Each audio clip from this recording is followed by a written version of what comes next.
Teknologi. Sebelumnya, yang saya hormati Bapak Kepala Sekolah ataupun yang mewakili, dan kepada Bapak Ibu guru hebat yang ada di SMA Negeri 1 Payabakung. Baiklah, saya berterima kasih kepada Bapak Ibu karena hadir di ruangan ini. Dan sebelumnya saya mohon maaf, saya berada di sini bukan ingin menggurui, tapi saya ingin menyampaikan ilmu atau pengetahuan apa yang sudah saya peroleh selama CGP. Jadi tujuan saya hari ini adalah menyebarkan pemahaman dan pengalaman budaya positif yang dilaksanakan di sekolah kita, yaitu SMA Negeri 1 Payabakung. Baiklah, Bapak Ibu semua, sebelum saya menjelaskan memaparkan materi tentang apa itu budaya positif, saya ingin menanyakan kepada Bapak Ibu, ketika mendengar kata-kata budaya positif, kira-kira nih, apa yang terbesit di dalam benak Bapak Ibu tentang budaya positif tersebut?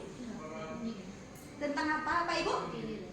Mengucapkan salam. Iya, benar sekali. Salam. Apa lagi? Membiasakan baca doa. Membiasakan baca doa. Kemudian apa lagi? Disiplin. Nah, contoh yang telah kita jelaskan tadi, itu apakah telah kita laksanakan atau belum? Sudah.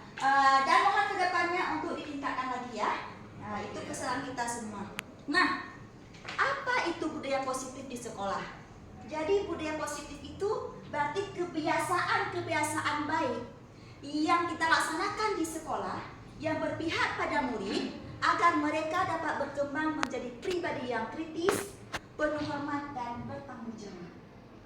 Nah, Bapak Ibu, jadi pentingkah kita terapkan budaya positif di sekolah? Sangat penting. Kenapa? Karena dengan adanya budaya positif, sama dengan kita sebagai guru dapat meningkatkan motivasi yang ada dalam diri peserta didik. Ini kan kita khususkan pada peserta didik. Nah, kenapa? Ketika seorang guru mampu menerapkan budaya positif, tidak hanya untuk diri sendiri, akan tetapi guru tersebut harus bisa menyebarluaskan kepada yang lain, termasuk bukan sejawat dan siswa.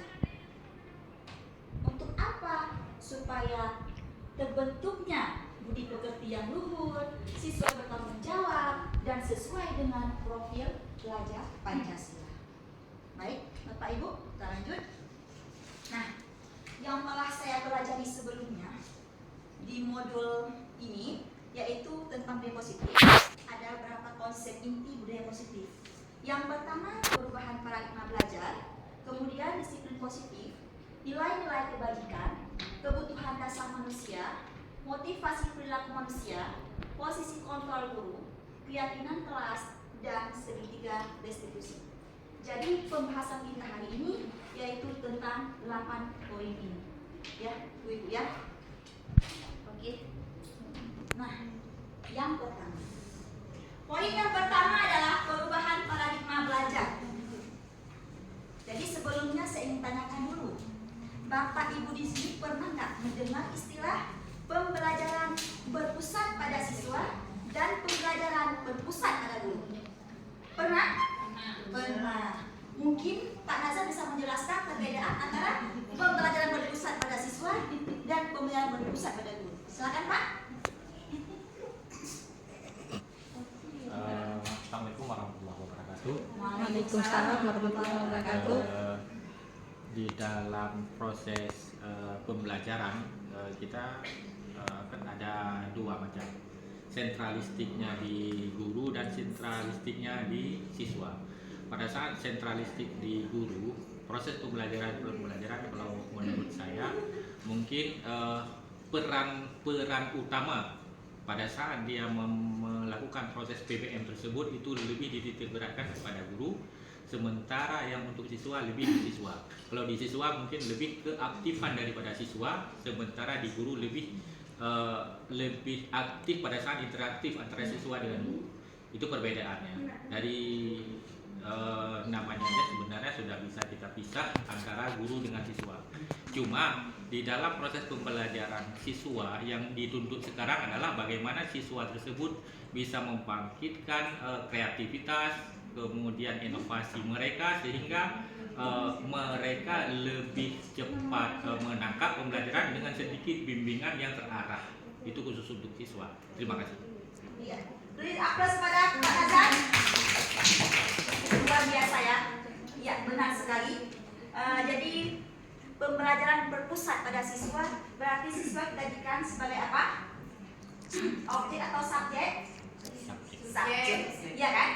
Sedangkan berpusat pada guru berarti siswanya jadi objek. Nah, saya ingin tanyakan, Bapak Ibu yang ada di sini yang telah diterapkan selama ini, apakah berpusat pada siswa atau berpusat pada guru? Jujur nih aja ya, jujur. Berpusat pada apa? Berpusat pada siswa. Ada yang jawab pada guru ya? Iya. Ada yang sudah melaksanakan berpusat pada siswa? Sebenarnya pada saat kita lihat itu ada dua kemungkinan, tergantung mata pelajarannya. Iya.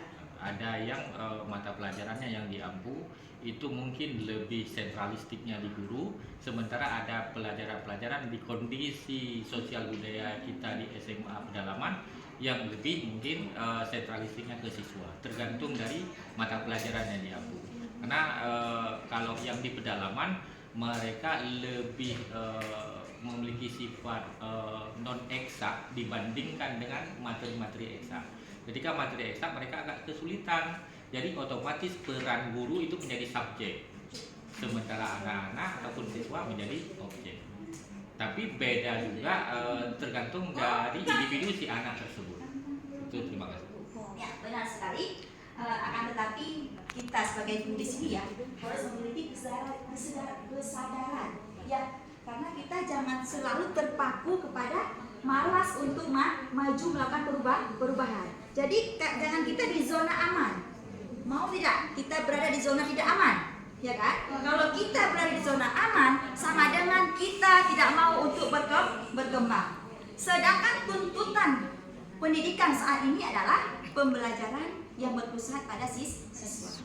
Nah, akan tetapi perlu dikunci di sini, pembelajaran berpusat pada siswa bukan berarti siswa yang berbicara di depan, sedangkan guru duduk saja. Tidak. Akan tetapi guru tetap membimbing, mendorong dan memotivasi. Ya, jangan nanti ketika kita memahami adalah berpusat pada siswa, biarkan siswa mengajar di depan, kita jadi monitoring. Tidak seperti itu ya. Iya. Nah, jadi perubahan paradigma belajar di sini, jadi perubahan paradigma sama dengan pembelajaran dengan paradigma baru. Nah, di sini bisa kita sebagai guru bisa merancang pembelajaran dengan pembelajaran berdiferensiasi. Ya, di mana kita sebagai guru menuntut peserta didik untuk sesuai kebutuhan berdasarkan tahap perkembangan. Jadi kita sesuaikan dengan tahap kebutuhan peserta didik dan juga harus sesuai dengan profil pelajar Pancasila. Siapa masih ingat apa-apa saja profil pelajar Pancasila? Iya, benar sekali. Apalagi? Kebinekaan global. Iya, benar sekali. Apalagi? Gotong royong. Apalagi? Beriman dan bertakwa. Apalagi? Kreatif dan bernalar kritis. Ya. Jadi kita kan sudah menerapkan pada siswa ya. Ada beberapa bagian sudah kita terapkan pada siswa. Dan saya menekankan di sini ketika adanya profil pelajar Pancasila yaitu bergotong royong. Nah, kita pahami bergotong royong di sini bukan membersihkan gelas dan bukan hanya membersihkan kelas dan membersihkan sekolah, bukan di sisi itu. Akan tetapi juga bergotong royong di sini adalah bagaimana kita bisa mengajak peserta didik untuk berkolaborasi, baik berkolaborasi dengan sesama teman maupun dengan guru. Ya, baik, kita lanjut. Ya. Baik ibu-ibu, mohon perhatiannya. Ketika kita menerapkan budaya positif, maka penting adanya kontrol. Akan tetapi di sini ada terjadinya miskonsepsi tentang teori kontrol. Nah, yang pertama, Ilusi guru mengontrol murid. Ya, ketika kita beranggapan bahwa kita sebagai guru mengontrol murid, apa yang kita pikirkan? Kita hanya mengontrol. Itu adalah anggapan yang salah. Akan tetapi di sini kita harus bisa memotivasi, mendorong, bukan saja mengontrol. Harus bisa motivasi, mendorong, sehingga dengan mudahnya tercipta komunikasi dan kolaborasi antara siswa dengan guru. Ya, jadi jangan salah paham, bukan sekedar mendorong dari belakang, tapi harus adanya motivasi. Nah, yang kedua, ketika ada anggapan bahwa semua penguatan positif, efektif, dan bermanfaat. Nah, itu benar atau salah Bapak Ibu? Penguatan positif, ketika adanya penguatan positif, apakah itu sudah pasti efektif dan bermanfaat? Belum tentu. Maksudnya gini, ketika kita memberikan hadiah kepada siswa berprestasi, nah, apakah hasilnya itu akan penguatan positif dan efektif atau total manfaat? Belum tentu kan? Ada sebagian siswa gini, ketika kita memberi hadiah kepada siswa berprestasi, mereka bangga dan mereka ingin terus belajar, bisa meningkatkan motivasi. Tapi ada sebagian siswa ketika adanya hadiah dengan prestasi sama dengan mereka bisa menurun rendahnya motivasi. Jadi belum tentu Bapak Ibu. Ya, jadi itu bisa terjadi miskonsepsi. Kemudian ilusi bahwa kritik dan membuat rasa bersalah mampu membuat karakter. Nah, membuat rasa bersalah itu apakah sudah pasti dia mampu membuat karakter? Belum tentu juga. Ketika kita menghukum peserta didik dengan suatu masalah yang dilakukan, sama dengan apakah itu bisa menjadi perubahan bagi peserta didik? Belum. Ada sebagian peserta didik dengan adanya hukuman malahan mereka lebih malas, ya kan? Jadi hukuman itu belum pasti bisa menguatkan karakter. Kemudian ilusi bahwa orang dewasa berhak memaksa. Nah, ketika kita beranggapan orang dewasa itu berhak memaksa yang lebih di bawahnya, ya lebih rendah di bawahnya berarti anak-anak. Kita kan sebagai guru, ya kita kan lebih dewasa dari mereka. Jangan kita menganggap dewasa itu berhak memaksa, ya.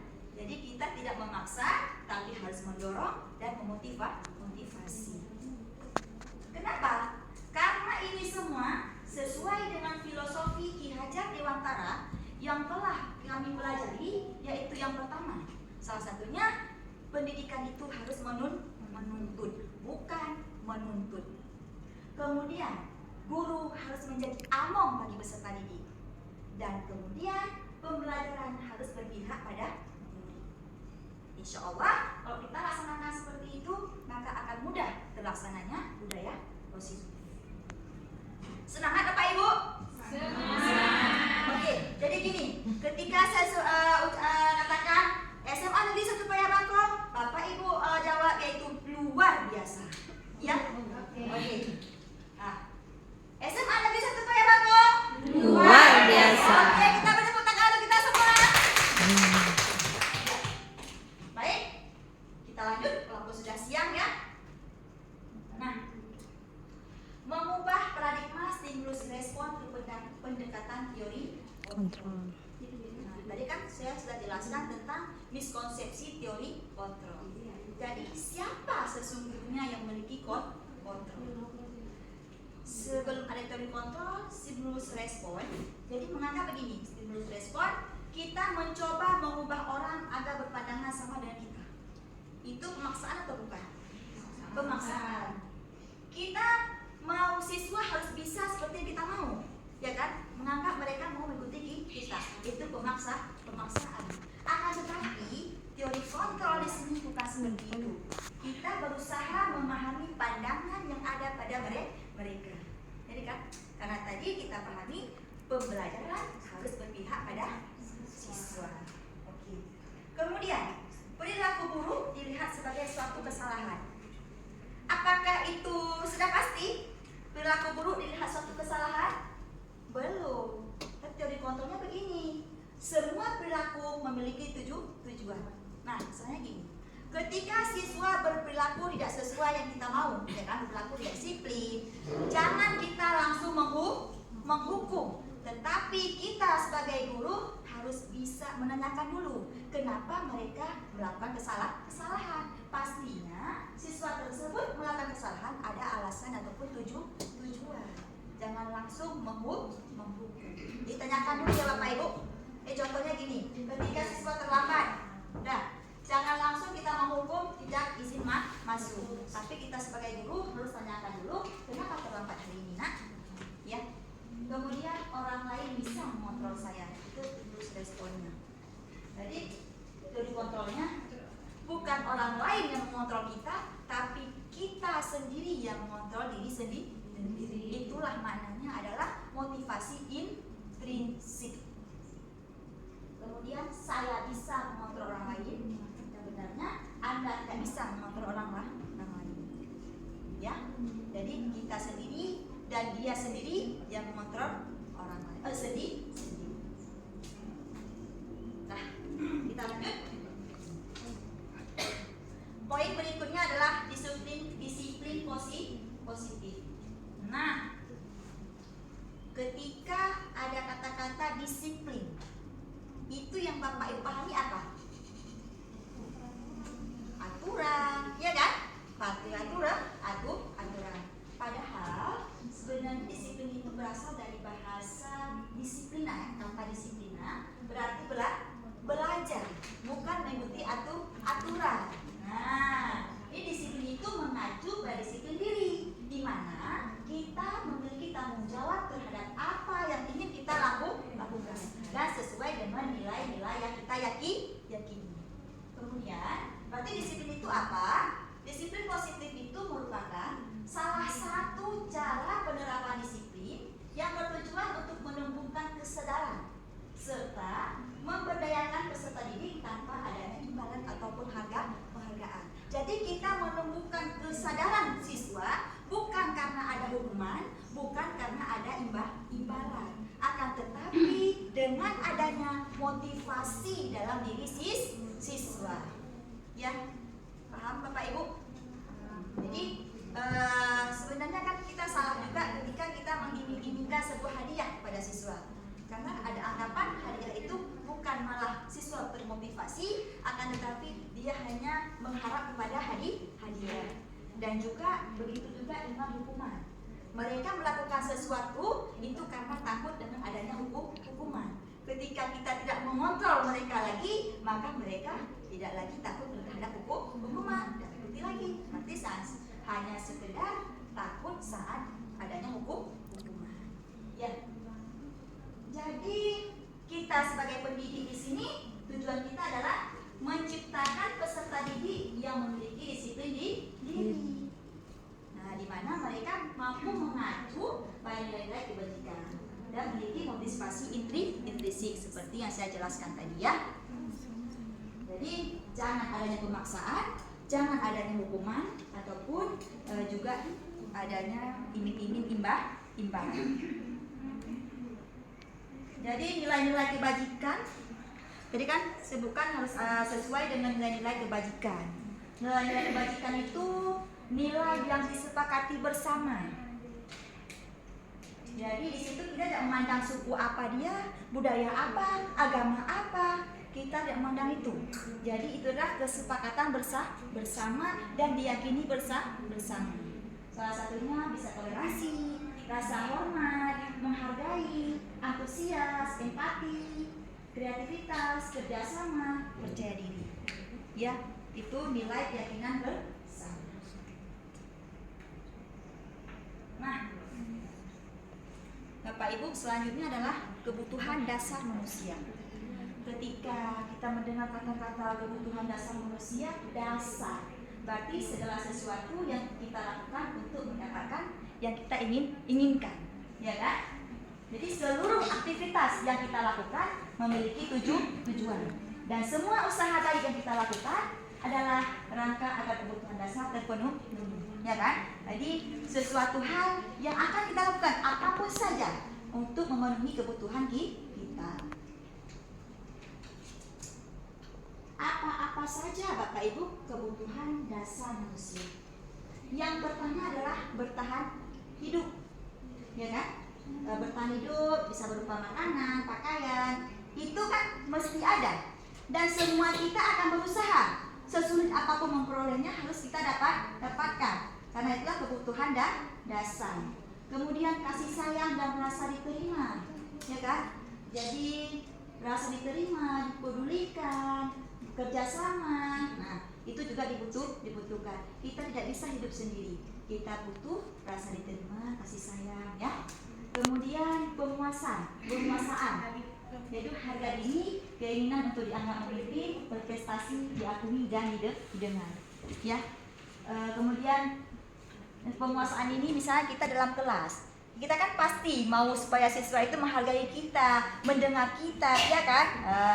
Kemudian kebebasan, mandiri, memiliki pilihan, mencoba hal baru, mampu mengendalikan arah dirinya. Kemudian kesenangan, bermain, humor, antusias dan tertawa. Semua kita itu butuh kebutuhan dasar ini. Begitu juga peserta didik. Jadi ketika kita melaksanakan pembelajaran, jangan pembelajaran adalah pembelajaran yang membosankan.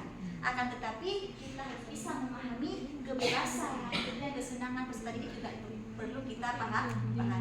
Karena ada peserta didik itu mereka ingin belajar sambil bermain, kemudian sambil humor, kemudian tertawa, ya seperti itu. Jadi jangan mereka harus mengikuti apa yang kita mau, sedangkan kita tidak memperhatikan mereka. Ya. Nah, motivasi perilaku manusia. Tadi udah saya singgung sekilas, yaitu motivasi internal dan ada motivasi eksternal. Berarti apa yang Ibu Kasmi pahami tentang motivasi internal tadi? Internal motivasi yang datang dari kita sendiri. Iya, motivasi yang datang dari kita sendiri. Bagaimana kita menghargai diri sendiri, ya. Kemudian motivasi eksternal. Apa itu Bu Siti Indira, motivasi eksternal?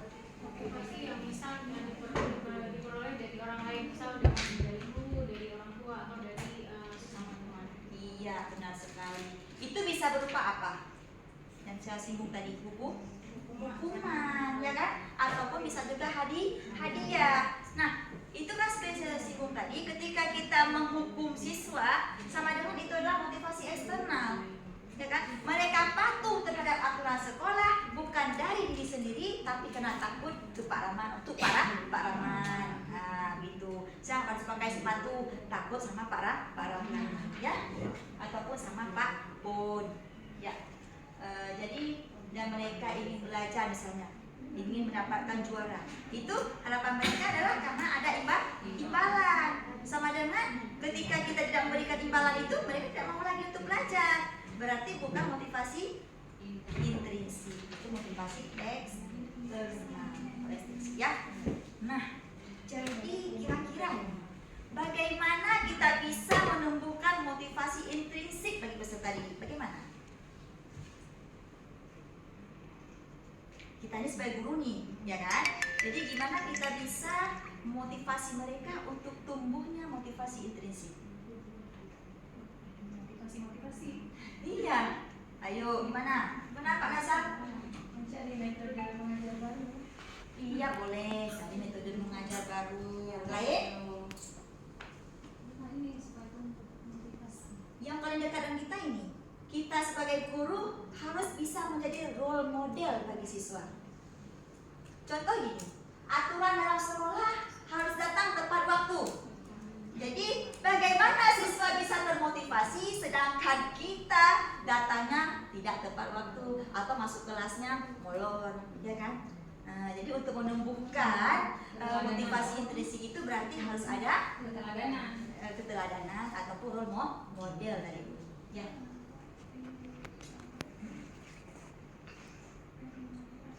Nah, motivasi perilaku manusia di sini berarti jika motivasi pada anak itu adalah bukan dengan motivasi internal tapi eksternal, sama dengan kita sebagai guru harus berusaha menumbuhkan itu. Bagaimana bisa mereka termotivasi dari dalam diri, dari Jadi seperti saya istilahkan tadi, kita menghindari adanya pemberian hadiah, pemberian hukuman, itu sebaiknya kita hindari.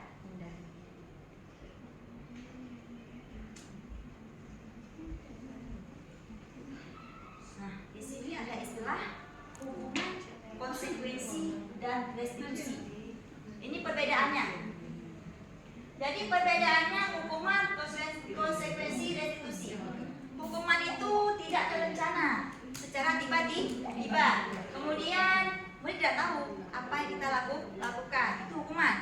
Nah, kemudian bersifat satu arah, tidak ada kesepakatan bersama. Nah, kemudian berupa hukuman fisik atau psikis, itu hukuman. Sedangkan konsekuensi dia terencana. Jadi kita ada sepakati bersama, kalau kamu tidak mengikuti berarti begini. Itu konsekuensi. Kemudian akan tetapi siswa tetap merasa tidak nyaman karena kan ada pemaksaan juga di situ.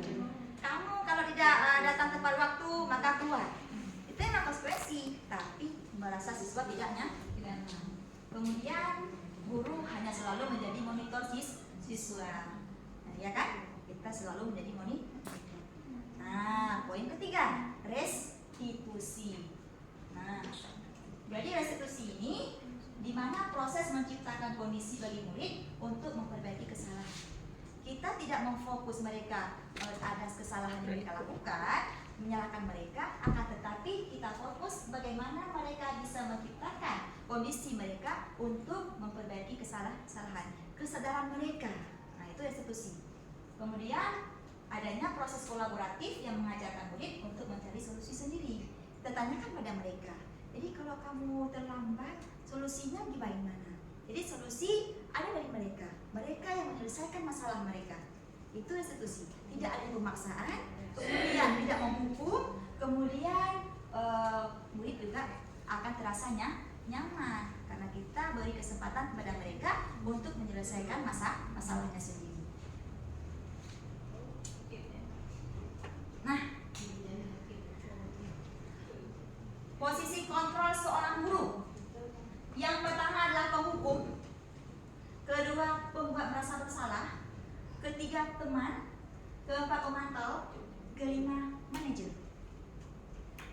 Apa sih itu sebenarnya? Ya, apa itu penghukum? Apa itu pembuat rasa bersalah? Nah, langsung saya kaitkan dengan contoh. Ini ketika ada masalah siswa terlambat datang saat jam pelajaran. Kita sudah berada di kelas. Penghukum, kalau kita sebagai posisi penghukum, kita akan mengatakan seperti ini. Silakan keluar. Dan jangan masuk lagi. Kamu sudah terlambat.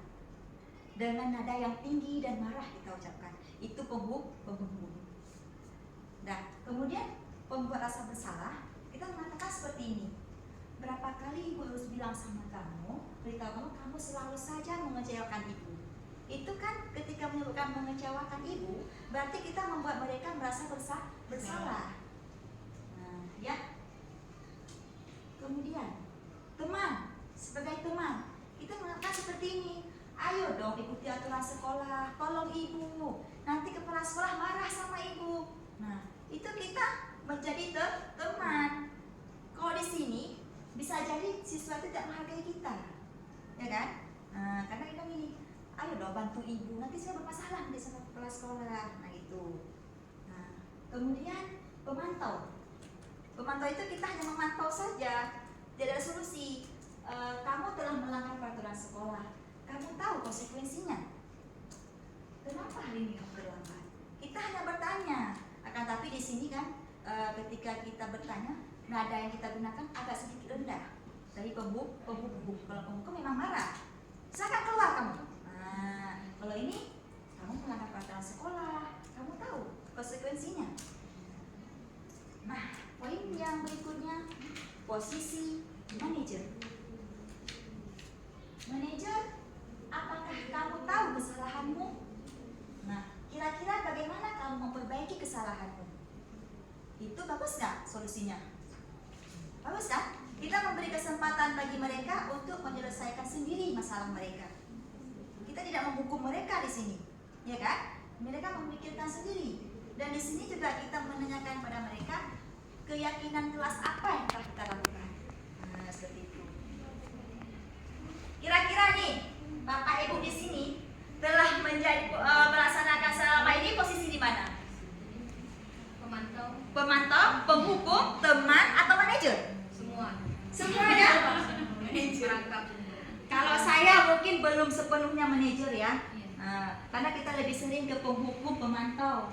Ya, kalau teman adalah sekali-sekali. Teman ada sekali-sekali, apalagi siswa kita, siswa SMA ya.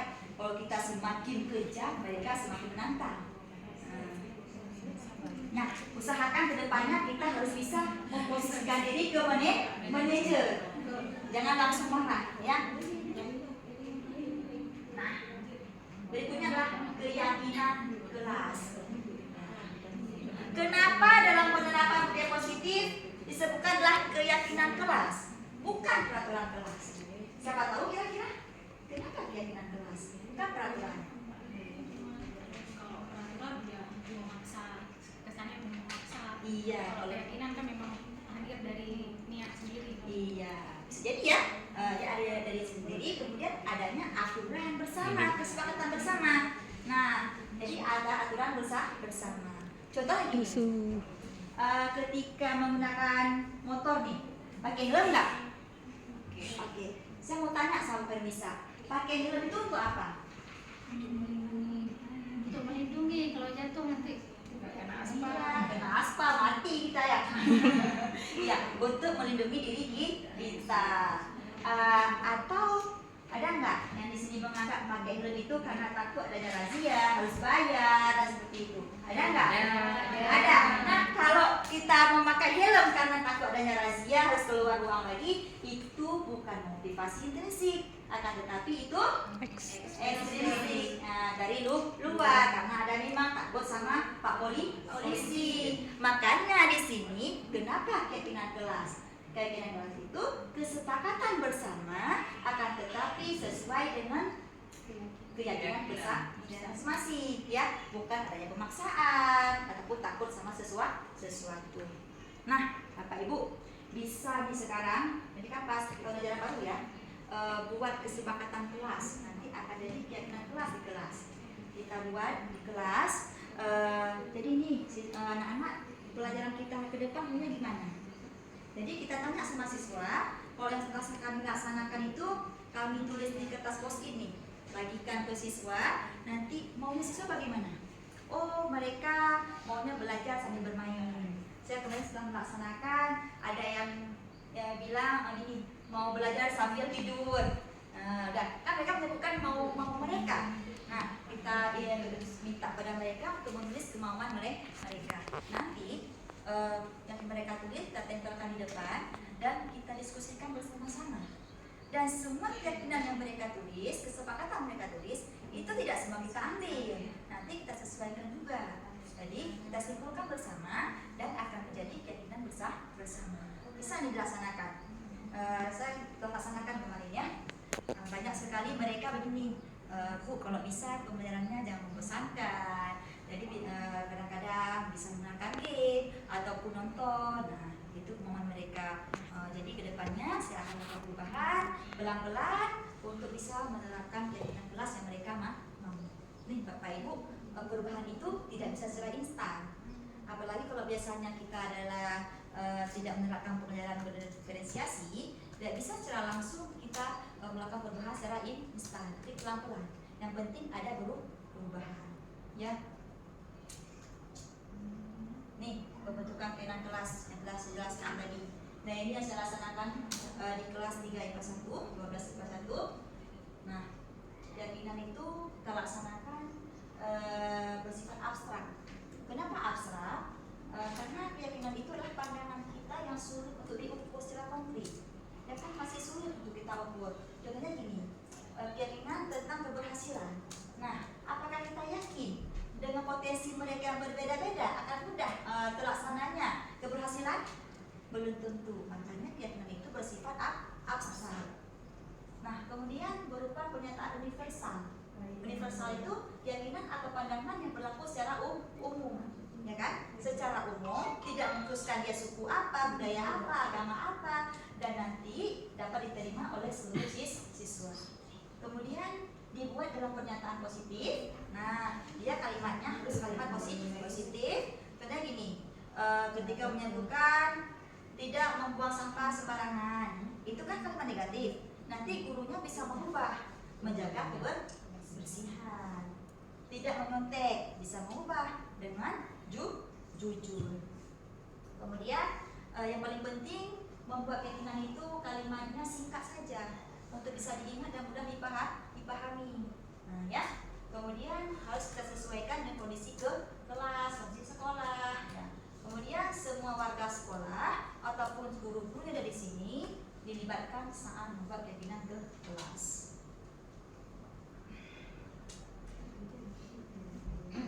Terakhir, segitiga restitusi dalam penyelesaian masalah. Nah, dalam penyelesaian masalah itu ada segitiga restitusi. Seperti saya katakan tadi, kita jangan memfokus untuk langsung menghukum siswa. Akan tapi yang pertama bertahap adalah menstabilkan identitas, kemudian validasi tindakan yang salah, kemudian menanyakan keyakinan. Ya, harus bertingkat sehingga nanti menghasilkan murid yang mandiri dan bertanggung jawab. Saya jelaskan sekarang. Nah, pertama menstabilkan identitas. Apa itu menstabilkan identitas? Itu berarti menyelesaikan masalah berdasarkan prinsip membuat kesalahan adalah bagian dari proses pembelajaran. Jangan langsung memfokus kesalahan menyalahkan mereka. Akan tapi menjadikan kesalahan itu sebagai proses pembelajaran. Contohnya gini, kita sebagai guru bisa mengatakan gini, wajarlah kamu buat salah. Nah gitu, kalau ibu jadi kamu, ibu juga akan marah.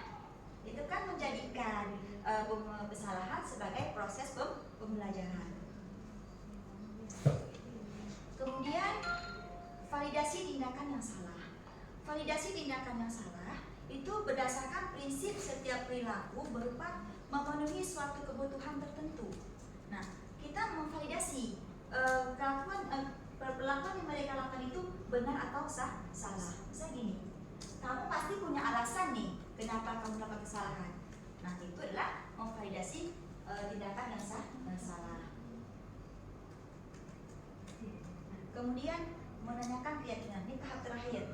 Nah, ketika ada masalah, kita validasi tindakannya benar atau salah, kemudian menanyakan keyakinan, itu berdasarkan prinsip teori kontrol bahwa pada dasarnya kita termotivasi secara intrinsik. Seperti saya katakan tadi, kita tanyakan kepada siswa, apa keyakinan kelas kita? Nah, jadi kita tanyakan sama mereka, jadi mereka menyelesaikan sendiri masalahnya. Solusinya apa? Seperti itu.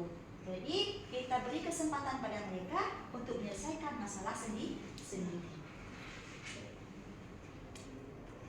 Nah, Bapak Ibu, ini ada sedikit video kenapa segitiga restitusi yang telah saya laksanakan beberapa hari yang lalu ya.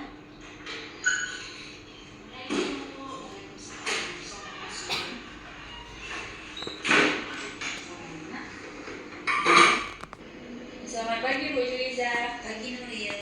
Boleh tahu pendapat Nuril kemarin? Mungkin mengenai masalah berdebat dengan Rahma Bu ya? Iya, benar sekali. Nuril pasti punya alasan kenapa melakukan itu. Saya kesal sekali Bu sama Rahma. Dia selalu menyontek hasil pekerjaan Nuril Bu. Bukan hanya PS saja, tugas di jam pelajaran juga sering dicontek. Bahkan saat ujian dia juga menyontek. Dia juga sering mengambil buku di tas Nuril tanpa izin Bu, sehingga nilai Nuril sama dia selalu sama. Bahkan ada guru juga yang menanyakan kenapa nilai kami selalu sama. Wah, rupanya Rahma sudah segitu ya menyontek sama Nuril. Wajarlah Nuril marah. Kalau ibu jadi Nuril, ibu juga akan melakukan hal yang sama. Iya Bu, makanya Nuril kesal sekali sama Rahma dan sampai berdebat dengan adik guru saat jam pelajaran fisika Bu. Iya, benar sekali. Tapi Nuril tahu tidak apa yang dilakukan itu apakah sudah benar? Nuril tahu Bu ini salah, tapi kesabaran Nuril sudah habis Bu. Apakah sebelumnya Nuril sudah mencoba mengingatkan Rahma untuk tidak menyontek? Sudah Bu, tapi Rahma tidak memikirkannya sehingga terjadi perdebatan adik guru saat jam pelajaran. Apakah Nuril tahu yang dilakukan itu sudah sesuai dengan kelas kita? Tidak, Bu. Tadi membuat kelas menjadi libur. Kira-kira apa kegiatan kelas kita, Nak? Selalu menjaga ketertiban dan kesopanan dalam kelas. Iya, benar sekali. Apakah ada makanan itu tadi? Tidak, Bu. Tadi kami membuat suasana menjadi libur. Apa kira-kira yang akan depan dari mana? Nuril akan minta maaf sama guru yang studi dan juga sama Rahma. Dan kedepannya Nuril akan mengingatkan sama Rahma tidak untuk menyontek lagi. Nuril akan berusaha mengajari Rahma jika ada tugas, Bu. Baik, Ibu sangat menghargai keputusan beliau dan niat beliau ini sangat baik sekali. Nanti Ibu juga akan selesaikan masalah ini dengan Rahma. Baik, Bu. Terima kasih banyak. Sama-sama. Sekarang silakan kembali ke kelas saya. Baik, Bu. Assalamualaikum. Waalaikumsalam.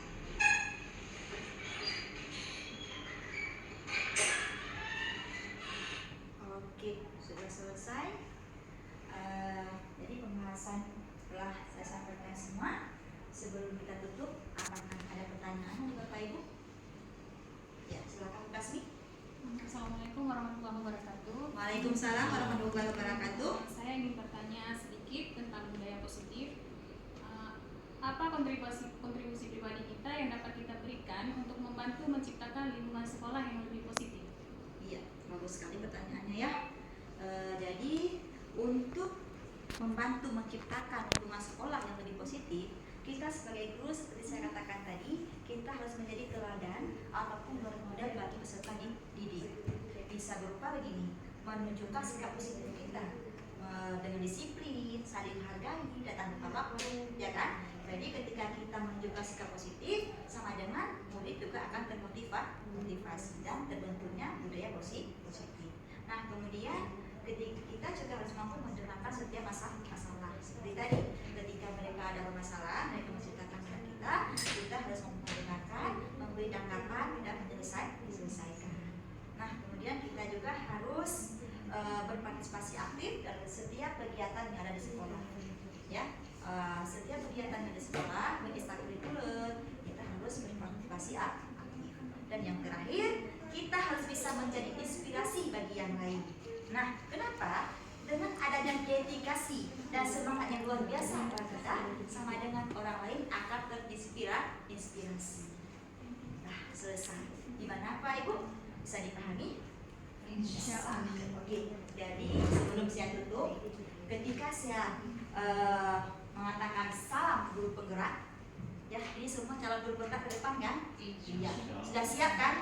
Oh iya. Kita semangat untuk melakukan perubahan yang ada di SMA Negeri 1 Perakku, ya. Oke. Ketika saya mengatakan salam guru penggerak, Bapak Ibu semua menjawab dengan semangat bergerak dan menggerakkan. Oke? Oke. Oke Bapak Ibu semua, salam guru penggerak, Bergerak, tergerak, dan menggerakkan. Oke, tepuk tangan kita semua. Baik, terima kasih atas perhatiannya dan mohon maaf atas segala kekurangan saya karena saya masih belajar. Saya akhiri, assalamualaikum warahmatullahi wabarakatuh. Waalaikumsalam warahmatullahi wabarakatuh.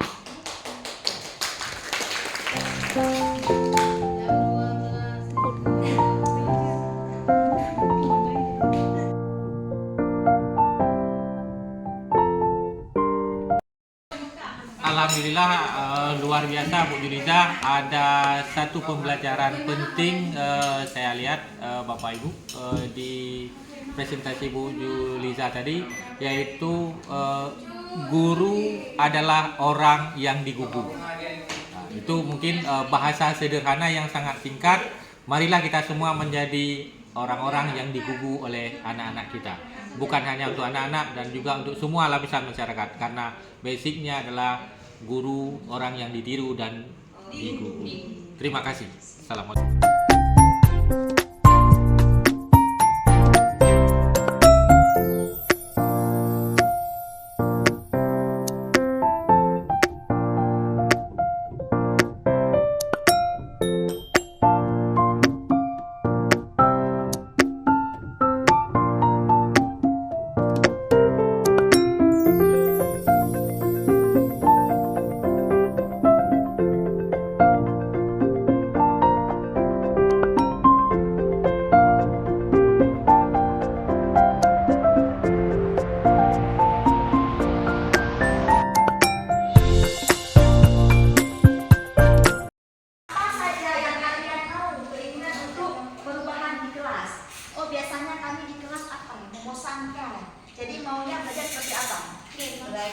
menggunakan game ataupun belajar misalnya sambil bermain. Tapi jangan belajar tidak belajar ya. Nah, jangan kalian pilih, nggak usah belajar. Jangan. Udah siap semua? Kalau udah silakan tempelkan di papan tulis. Di sini ditempel. Yang di sini nanti yang kami pilih, yang kita pilih bersama. Ya, di sini tempel semua. Nah, silakan. Yang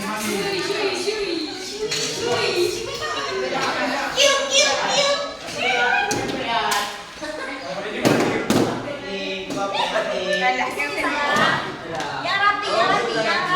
Coba. Abangan dengan yang rapi.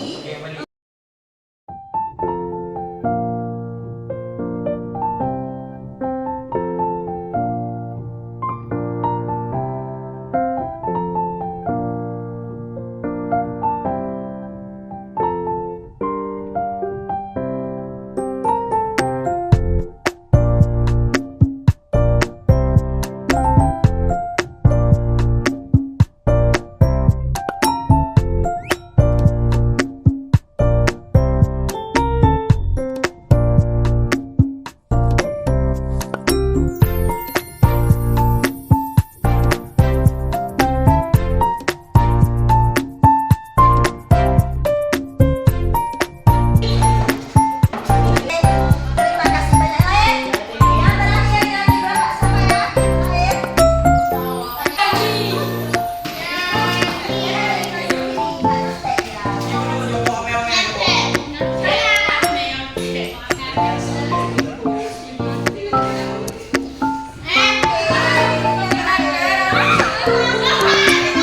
Sambil kenalan kita. Siapa namanya? Marliana. Oke. Tadi Marliana tulis apa? Silakan dibaca. Punya sendiri aja.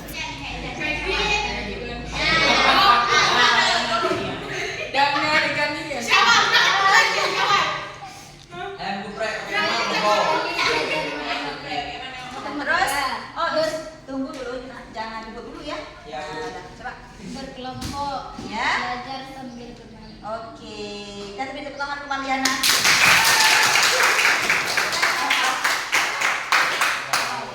Makasih ya. Nah, ini sudah tulis semua. Tulis semua, saya baca dulu, habis itu kita sepakat maunya apa, ya. Nggak mungkin semua juga ya. Kita sepakatin dulu, kita ambil kata-kata yang positif. Yang pertama berarti pembelajaran yang seru, fun, dan kreatif. Penjelasan pembahasan materi pembelajaran yang jelas dan mudah dipahami. Oke, keren. Ya. Keren ya? Keren ya? Oke. Belajar sambil ngobrol. Nah, ini ngobrol seperti apa? Gimana? Tadi udah siapa ini? Ngobrol seperti apa? Iya, ngobrol pelajaran ya. Kalau sambil ngobrol sama dengan ngobrolnya nggak masuk, pelajarannya juga nggak masuk. Belajar sambil bermain, bermain seperti apa? Ya begitu dah. Ya, ini punya siapa jawabannya? Saling menghargai. Oke, saya setuju di saling menghargainya. Ya, saling menghargai. Berarti nggak diambil semua ya. Kita ingat dulu saling menghargai. Kemudian bermain sambil belajar, berkolaborasi dan saling menghargai. Ini keren nggak? Keren lah dulu. Nah, belajar sambil bermain di sini, setuju. Tapi maksudnya adalah bukan bermain dengan manfaat ya. Nanti bisa menggunakan game, ya. Kemudian berkelompok aja Bu lebih mudah. Belajar sambil bermain. Saya sangat menyukai matematika. Nah, saya suka di sini. Berarti walaupun matematika itu dianggap sulit, ya, tapi ingin dulu. Seperti yang saya katakan tadi, suka dulu sama gurunya, baru kalian bisa suka pelajarannya. Karena kalau selama ini yang saya anggap adalah semua siswa sangat benci sama matematika. Namanya saya waktu saya masuk adalah saya pun merepek-repek dari sekali sama siswa, sama dengan pelajarannya pun tidak disuka. Ya? Ya. Mungkin itu nanti ini situasi keadaan gurunya bagaimana, pas masuk ketawa mungkin ya. Jadi saya sebagai guru harus bisa menghilangkan itu semua ya. Kemudian belajar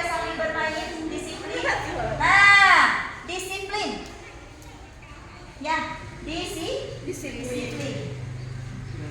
Diserang tulis tadi. Disiplin berkolaborasi. Kita ambil ya. Saya ini mengajar matematika berkelompok dan semua yang sama ya. Kemudian belajar sambil tidur.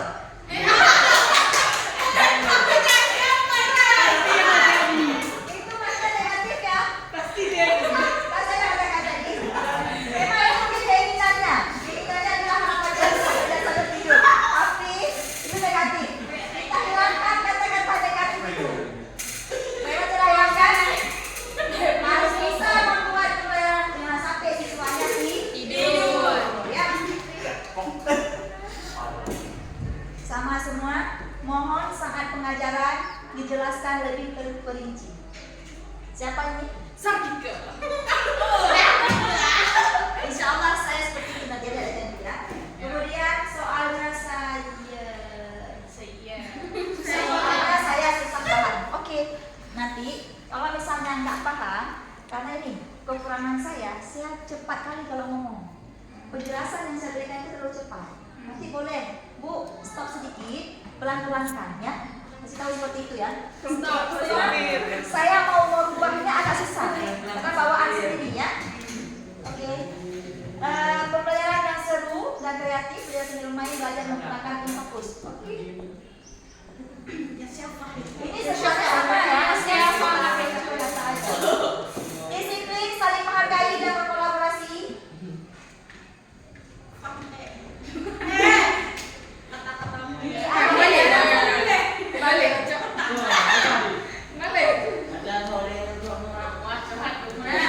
Suka sama ibu, belajar selesai nggak belum?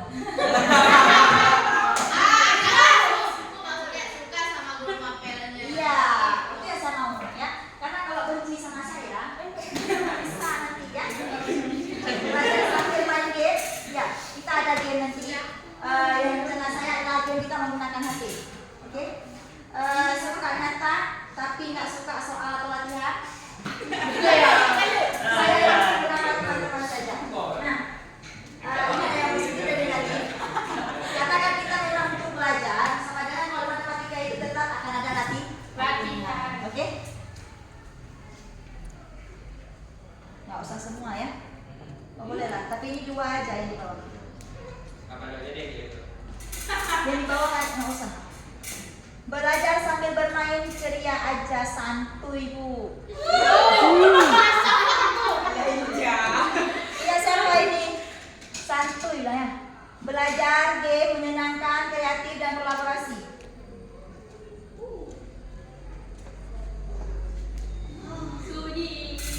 Kreatif lah. Nah, pengen cepat bisa. Gimana cara cepat bisanya? Berarti harus diajarin dengan cara cepat. Kemudian bermain sambil belajar. Nah, ini nih. Apa bedanya belajar sambil bermain dengan bermain sambil belajar? Berarti ada bermain ya? Ya. Kalau belajar sambil bermain mungkin bisa ya kita buat dalam bentuk game atau apa ya. Nah, kemudian ya ini keren. Stop dulu. Siapa ini? Oh ya, keren nih. Ya, ini keren. Jangan lagi ada bullying. Tahu bullying? Tahu. Bully. Ini bahasanya bully ya. Tahu. Jadi ada seorang kawan, mungkin korbannya ya. Apa ini kan korban bully kalian? Enggak. Oh, juara umumnya. Ya, ini keren ya. Nah, kita usahakan, saya akan usahakan nanti buat dalam bentuk materi dengan cara cepat. Oke? Ini sama-sama semua ya. Belajar dengan seru, belajar dengan fokus dan saling toleransi. Saling toleransi itu apa, Nak?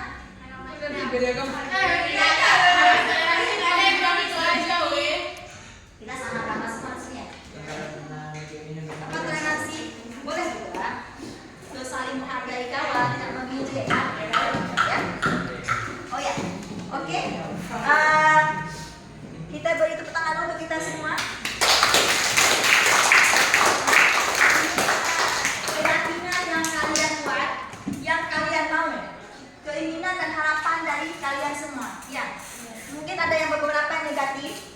Itu apa negatifnya? Pengen tidur, pengen tidak ada latihan, itu tidak mungkin ya. Nah, kalau saya tidak menulis seperti ini, maka saya tidak tahu nanti harapan-harapan kalian itu seperti apa. Tadi ada yang harapannya adalah mengurangi bullying, berarti jangan mengejek kawan di kelas, ya. Kemudian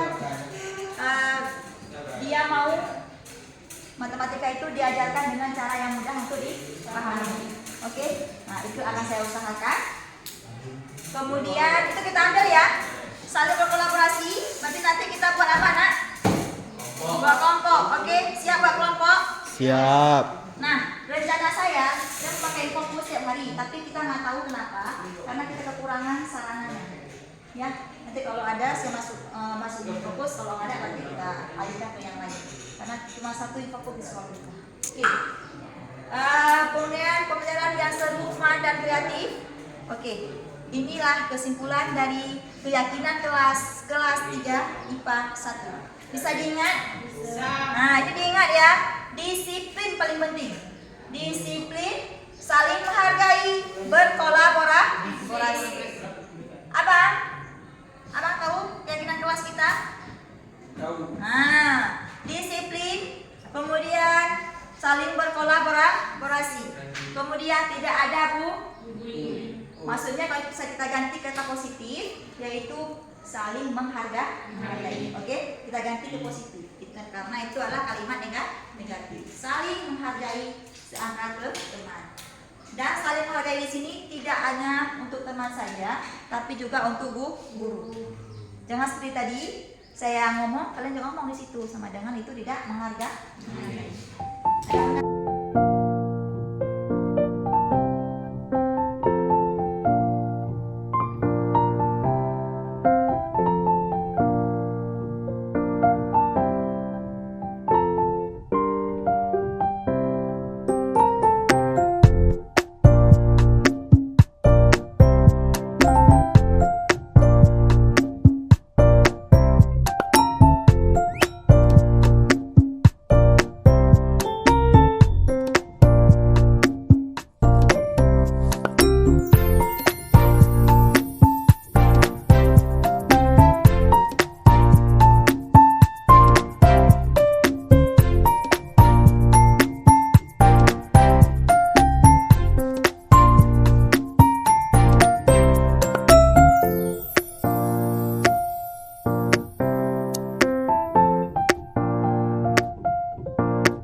Kerjasama dan atau kolaborasi dan saling menghargai, belajar dengan